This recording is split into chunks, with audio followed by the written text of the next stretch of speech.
안녕하세요, 태성입니다. 예, 오늘 뒷배경이 조금 이상하죠. 제가 지금 일을 나와 있어서 일을 가기 전에 빨리 동영상을 하나 찍으려고 지금 영상을 녹화를 하고 있습니다. 공간이 좀 낯설어 가지고 평소 같지가 않네요. 하지만 최대한 자연스럽게 해보겠습니다. 오늘 드릴 말씀은 역시 우크라이나 사태에 관련한 건데 두 가지 메인 이 주제가 있습니다. 하나는 이근 대위가 소속되어 있는 국제 군단이 어떤 조직인지에 대해서 말씀을 드릴 거고요. 그리고 또 하나는 아직 우크라이나 내에 우리 자국민들, 대한민국 국민들이 소수 남아 있습니다. 그래서 그분들이 왜 남게 됐고 그 안엔 어떤 사연이 있는지, 그리고 어떤 오해가 있는지에 대해서 현지 소식통 그리고 지인들에게 득한 그런 정보를 토대로 말씀을 드리려고 해요. 자, 첫 번째는 국제 군단입니다. 얼마 전까지는 국제 여단이었다가 이제는 국제 군단이 됐죠. 인원수가 몇천 명 규모에서 불과 며칠 사이에 16,000명이 넘고 한 2만 명 정도까지도 된다. 그리고 지금도 계속 숫자는 유동적이다 라는 이야기가 나오고 있고요. 물론 전쟁을 하는 국가에서 자국의 군대의 정확한 편제와 인원수를 밝히진 않습니다. 왜냐하면 적들도 그걸 보겠죠. 그래서 이런 정보를 득하겠죠. 근데 내부적인 소식을 들으면 그 인원수가 아주 틀리진 않다. 그러니까 뭐 16,000에서 2만 정도가 될 것이다 라는 그런 정보가 제일 많고요. 그럼 이들이 누구인가에 대해서 좀 알아보죠. 이들은 여러 매체에서 벌써 소개된 대로 이 우크라이나 시민들이 아니라 다른 국가에서 온 지원병, 그러니까 의용군들입니다. 이미 알려져 있듯이 미국, 영국, 영연방국가, 브라질, 뭐 남미 국가, 심지어는 인도, 그리고 대한민국, 일본, 뭐 정확하진 않지만 약 40여 개국 이상에서 지원자들이 왔다고 그래요. 그래서 그들도 어떤 사람은 뭐 군 경험이 많은 그런 특수부대 출신의 사람도 있고, 어떤 사람은 군 경험은 있지만 그렇게 아주 뭐 군 경험이 화려하지 않은 사람도 있고, 어떤 이들은 군 경험이 아예 없는 사람도 있고, 어떤 사람들은 정말 이 전쟁터가 뭐가 뭔지도 모르고 온 그냥 좀 이상한 자칭 모험가들도 있어서 좀 약간 정리가 안 되는, 부대 내에서도 정리가 그렇게 잘 안 되는 상태라고 합니다. 정확한 부대의 규모나 아니면 부대가 어떻게 구성되어 있다라는 걸 말씀을 드리기에는 정보가 아주 저에게 자세한 정보가 있지도 않을 뿐더러 그 정보가 제가 있다고 해도 잘못해서 이 정보를 드리면 문제가 될 수 있기 때문에 아주 간략하게만 말씀을 드리겠습니다. 일단 국제군단은 여러 나라에서 온 지원자들로 구성된 만큼 부대를 일반 보병, 그리고 지원제대, 그리고 특수부대 이렇게 크게 세 개로 나눴다고 합니다. 포병도 이후에 어떻게 될지 모르지만 지금 현재는 우크라이나 포병의 지원을 받는 그런 체계로 부대가 돌아간다고 해요. 그러니까 만약에 이근 대위, 그러니까 이근 씨를 예를 들어 보면 한국에서 특수부대 지휘관을 했고, 그리고 미국에서 VMI 사관학교를 나왔고요. 그리고 버즈와 SQT를 통해서 정식 네이비 실, 게다가 지휘관 과정까지 마쳤으니까, 그러니까 소부대 지휘관 과정까지 마쳤으니까 제가 보기에는 그분은 국제 군단의 특수부대 쪽에 가 있을, 그리고 특수부대에 무슨 팀장 정도가 돼 있을 가능성도 있습니다. 그래서 일단은 국제 군단의 편성은 그렇게 됐다고 생각을 하시면 되고, 그럼 이들이 진짜 전투를 치를 것이냐, 전투를 치르지 못할 것이냐, 이 주제에 대해서 말씀을 드려야 되는데, 일부에서는 전투를 못할 것이다. 왜냐하면 언어의 문제도 있고, 그리고 언어의 문제가 있으면 다른 이 부대들하고 협동이 안 되기 때문에 전투는 굉장히 제한적일 것이다 라고 이야기를 하는 그런 분들도 계시는데 아니라고 하더라고요. 실제 벌써 국제 여단부터 국제 군단이 된 후에도 계속적으로 전투에 주기적으로 참여를 하고 있고요. 아까 말씀드렸듯이 보병은 일정 지역을 맡아서 그 지역을 책임지는, 방어하는 그런 임무를 주로 하고, 특수부대는 우크라이나 특수부대와 같이 고부가가치를 타격하고, 고부가가치 타겟을 타격하고, 그리고 특수부대가 해야 될 임무를 수행을 하고 있다고 합니다. 그러니까 최전선에서 활동을 하고 있다고 보셔도 될 거예요. 그러면 이 부대가 어떻게 도대체 돌아가냐, 다른 우크라이나 부대들과 이 협력을 할 수 있나, 이게 저도 궁금했는데, 이야기를 들어보니 예전에 우리나라에 6.25가 일어났을 때 해외에서 부대가 왔었죠. 그러니까 유엔군이 지원을 왔었죠. 그 부대 분들도 이 한국말을 못했었지 않습니까? 그래서 한국말을 할 줄 알고 영어를 할 줄 아는 인원들을 파견을 보냈죠. 비슷하다고 해요. 그래서 우크라이나 현지인 중에 영어가 되는 사람, 그리고 장교들, 그런 사람들로 일단 연락관, 그리고 장교, 연락관, 장교, 연락관, 장교, 그리고 같은 임무를 수행할 수 있는, 그러니까 보병은 보병 장교, 보병 연락관, 그리고 특수부대는 특수부대 연락관, 특수부대 장교, 그리고 보급제대, 그러니까 지원제대는 지원 장교, 지원 연락관, 이런 우크라이나 현지 분들이 그 부대에 소속돼서 작전을 문제없이 진행을 시킨다고 합니다. 일단은 이 국제 여단 그리고 국제 군단이 그러면 우크라이나에서 처음 이 활동을 하는 거냐? 그것도 아니에요. 2014년에 이 돈바스 사건이 벌어지고, 사태가 벌어지고, 사실은 아주 많은 지원자들이 이 지원을 했었죠. 그리고 반면에 어떻게 보면 친러시아 세력도 다른 러시아 그 우호 공화국이라고 해야겠죠. 그런 곳에서 용병식으로 와가지고 같이 그 사태 때 전투를 했다고 합니다. 그래서 역사가 그냥 이번 전쟁, 그러니까 2022년에 시작된 우크라이나 사태, 우크라이나 전쟁에서 처음으로 국제 의용군이 있었던 건 아니라고 합니다. 그 전부터 이제 있었다. 자, 그럼 이제 앞으로 어떻게 될 것이냐? 이게 좀 그렇게 밝진 않아요. 일단은 이 러시아도 맞불 작전을 했습니다. 그래? 우크라이나에 국제군단이 있어? 오케이, 알았어. 그러면 우리도 시리아에서 시가전에 익숙한 시리아인들을 구성을 해서 우크라이나에 보낼 거야. 그래서 지금 모집을 하고, 그리고 훈련이 다 끝나고 편제를 하고 있다고 합니다. 시리아인들은 그럼 지금 시리아도 문제인데 왜 그 먼 우크라이나에 와서 싸울까요?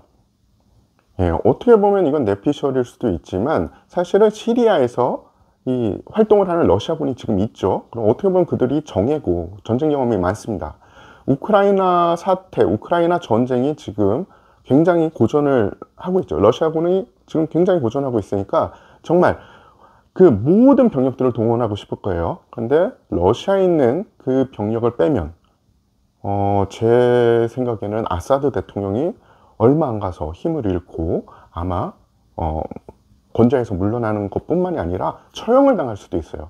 그러면 이 러시아의 힘이 점점 더 줄어들겠죠. 그래서 시리아인들이 내가 가겠어 라고 했다기보다는 러시아가 니네가 안 가면 우리 병력을 뺄 수밖에 없어 라고 어떻게 보면 반협박적으로 병력을 받았다라고 생각을 할 수 있을 것 같습니다. 이건 제 뇌피셜입니다. 자, 국제군단 이야기로 다시 돌아가죠. 국제군단에서 그러면 활동을 하신 분들, 지금 문제가 많죠. 특히 뭐 대한민국 사람인 경우에는 분명히 형사처벌이 됩니다. 들어오면 살아서 돌아와도 분명히 형사처벌이 돼요. 그거보다 더 큰 문제는 현지에서 전사를 하거나 아니면은 러시아군에게 잡혔을 때죠. 이 민간인이 총을 드는 순간 전투원이 됩니다. 제네바 협약의 보호를 하나도 받을 수 없어요. 게다가 이 사람 군인도 아니야. 그러면 아무 법에 이 보호를 받지 않으면 전쟁터에서 어떻게 되겠습니까? 직결 처분을 할 수도 있고 그냥 보이는 자리에서 사살을 해버릴 수도 있습니다. 그래서 그 점에 대해서 저도 걱정이 많았는데 지금 그러니까 3월 6일부로 잘렌스키 우크라이나 대통령이 어떤 이야기를 했냐, 원하는 모든 의용분들, 해외에서 온 지원자들에게는 우리가 특별 시민권을 부여할 것이다 라고 했어요. 그러니까 즉 이들이 해외에서 온 그냥 지원자가 아니라, 의용자가 아니라 이제는 우크라이나 시민권자가 총을 들고 지키는 거죠, 군대에서. 그러면은 이제 국제법상으로도 그렇게 큰 문제가 없죠. 그리고 확인해 본 바, 국제군단에 소속돼 있는 사람들이 처음에 이 해외에서 와서 우크라이나로 오면 처음에 하는 게 분류 작업을 하는데, 그때 군번하고 군 신분증을 부여받는다고 합니다. 그러니까 정상적으로 우크라이나 정부 군 소속이 되는 거죠. 약간 다르지만 프랑스 외인 부대 생각을 하시면 돼요. 프랑스 외인 부대에도 다른 해외 국적자들이 많이 와서 그 부대에 들어가죠. 그 부대에 들어가면 이 사람들이 그러면 프랑스군 부대지만 이 국적은 다 다른 거예요. 하지만 이들이 해외에 가서 전투 활동을 하고 전쟁 활동을 할 수 있는 건 프랑스 정부에서 보낸 병력들이기 때문입니다. 그러니까 지금 되게 비슷한 구조라고 보시면 됩니다. 물론 뭐 두 부대가 같다라는 건 전혀 아니죠. 하지만 비슷한 구조로 법적인 문제를 좀 조절을 했다. 그래서 이 국제군단 인원이 만약에 이 러시아군에게 잡히거나 아니면 국제법상 보호를 받아야 되면 우크라이나 군 정도로 보호를 받을 수 있는 일종의 장치를 하고 있다라고 보시면 됩니다.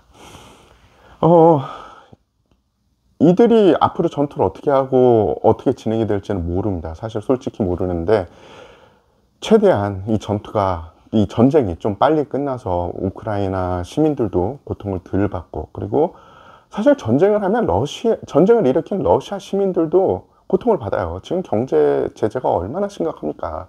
게다가 어제 발표했죠. 그동안 엄청나게 많은 이 석유를 러시아에서 미국이 수입을 했습니다. 근데 전량 수입 금지를 때렸어요. 그러면 안 그래도 파탄나 있는 러시아 경제가 지금 완전히 바닥을 뚫고 이 지하, 지구 해까지 가려고 할 거예요. 거기서 살아야 되는 사람들, 우리 소주값, 맥주값 조금만 올라도 너무 불편하잖아요. 교통비 올라도 막 난리 나지 않습니까? 그건 아무것도 아니라는 거죠. 그래서 전쟁이 좀 빨리 끝났으면 좋겠고요. 자, 다음으로 말씀드릴 주제. 아직 우크라이나에 30명 정도 되는, 뭐 숫자는 유동적이에요, 이 대한민국 국민들이 아직 있다고 해요. 근데 그들이 왜 남아 있을까에 대해서 인터넷 공간에서 혹은 다른 자리에서 많은 말들이 있습니다. 정부는 전쟁이 났을 때 철수 권고를 했어요. 철수를 해라. 그런데 일부 이 대한민국 국적자들은 난 철수할 수 없다라고 했습니다. 그들이 대한민국 권고를 어기고 철수하지 않으니까 어떤 일이 벌어졌느냐, 국내에서 그들에 대한 아주 나쁜 여론이 형성이 됐어요. 이게 샘물교회 시즌2가 된다. 이들이 왜 도대체 이 대한민국 정부에서 철수를 하게 도와준다고 했는데도 철수를 안 하냐, 이들은 뭘 하는 도대체 사람들이냐 라고 했습니다. 그런데 제 주변에, 그리고 얼마 전에 언론에 난 케이스도 그렇고 제 주변에서 이런 일이 있다라는 그런 소식을 알려왔어요. 한 분은 남편분, 그러니까 남성분은 대한민국 국적자이고, 그리고 그분하고 결혼을 한 우크라이나 여성분도 대한민국 국적을 가지고 있습니다. 하지만 전쟁 바로 전에 우크라이나에 가 있었던 거예요. 왜냐, 이 여성분, 부인분의 가족분들이 우크라이나에 계시는 거예요. 게다가 키이우, 지금 한참 거의 포위가 돼 있는 상황이죠. 그 키이우에 있었던 거죠. 전쟁 전에 이 대한민국 정부에서 철수 권고를 내렸을 때 남편분께서 부인분한테 철수를 하자라고 말씀을 드렸대요. 그런데 부인분이 부모님들이 고령이고, 그리고 전쟁이 벌어지면은 분명히 누군가 다치고 부모님들이 도움이 필요할 텐데 나는 철수를 할 수 없다, 나는 부모님하고 떨어질 수 없다라고 이야기를 했답니다. 자, 이렇게 되면 이게 어떻게 보면 진짜 전쟁의 비극이 벌어진 거예요, 이 가정에. 그럼 남편분은 아유, 나는 살아야겠으니까 나는 그냥 갈래, 그러고 가야 될까요? 예, 그러지 않으셨어요. 남편분은 현재에 남았습니다. 현재에 남았는데 포위된 도시에서 그 남편분이 할 수 있는 일이 뭐가 있을까요? 적이 들어오거나 아니면 폭격을 받아도 아무것도 하지 못하고 있을 수도 있는데, 이제 그렇게 되면은 그가 할 수 있는 선택권은 둘 중에 하나입니다. 총을 들고 키이우를 방어를 하든지, 아니면은 지하 방공호나 이런 데서 가족들 끌어안고 떨고 있어야겠죠. 그런데 자신의 주변의 모든 남자들이 이 키이우 방위군에 편성돼서 전쟁터로 나가게 된 거죠. 그래서 이분이 자신도 자원을 해서 키이우 방어군으로 지금 나가 있는 상태입니다.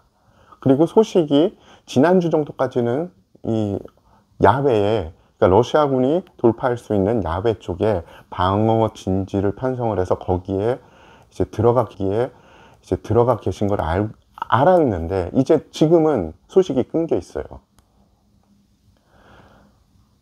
이런 분들이 몇 분이 계세요.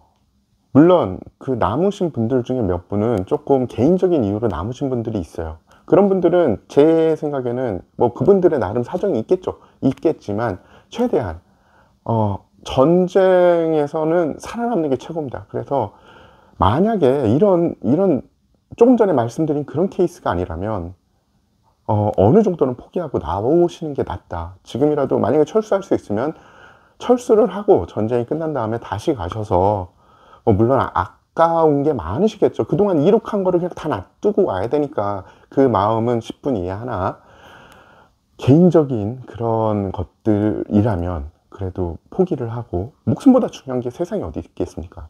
나오셔서 전쟁이 끝나면 혹은 사태가 진정이 좀 되면 다시 돌아가시는 게 좋지 않을까, 이런 말씀을 드리고 싶어요.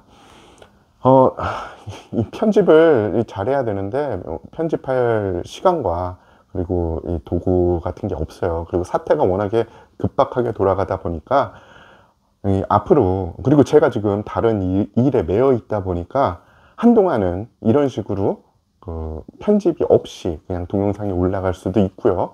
그리고 또 예쁘게 뭐 분칠도 하고 이렇게 해야 되는데, 뭐 자막도 예쁘게 넣어야 되는데, 그런 거는 조금 힘들 수도 있습니다. 하지만 현장에서 들려오는 소식, 제 지인들이 지금 이 국제군단으로도 가 있고, 그리고 방어군으로도 가 있어요. 뭐 이태리 친구도 있고 영국 친구도 있으니까 그들에게 현장의 소식이 들어오면, 그리고 이 이야기는 말씀을 드려야겠다 싶은 게 있다면 이 영상을 통해서 제가 간간히 이 소식을 전해드리겠습니다. 감사합니다. 태성호입니다.